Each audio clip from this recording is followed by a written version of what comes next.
এই তোমার জেলায় কি আমি আর রাস্তাঘাটে বেরাতে পারবো না নাকি? কি শুনছি এসব? কেন, আমার জন্য আবার কি হলো? তোমার কি করেছি আমি যে তুমি আমার জন্য রাস্তাঘাটে বেরোতে পারছো না? রাস্তায় বেরালে শুধু যেখানে যাচ্ছে সেখানে শুধু লোকে জিজ্ঞাসা করছে তোর বোর্ড ঢুকেছে, তোর বোর্ড ঢুকেছে। কি ঢুকেছে গো তোমার, যেটা লোকে জানে আমি জানি না?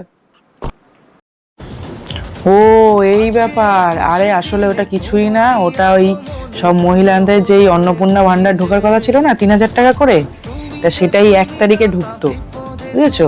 ওই জন্য 1 তারিখে সবার ঢুকেছে কিনা তাই তোমাকে জিজ্ঞেস করছিল আমার কথা, যে তোর বোর্ড ঢুকেছে কিনা। ওটা আসলে অন্নপূর্ণা ভান্ডারের কথাই তোমাকে জিজ্ঞেস করছিল। কিন্তু আমার তো 3,000 টাকা ঢোকেনি, সবার ঢুকেছে। সবাই আমাকেও জিজ্ঞেস করছে তোমার কি ঢুকেছে, কিন্তু আমার তো ঢোকেইনি। ও, তোমার ঢোকেনি? So sad.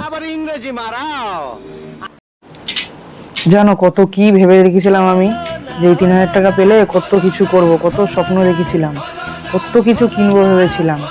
এমনকি সোনার দোকানে কথাও বলে এসেছিলাম যে 3,000 টাকা পেলে মাসে মাসে আমি দিয়ে দেবো। কিছুই হলো না, সব আশা জলে।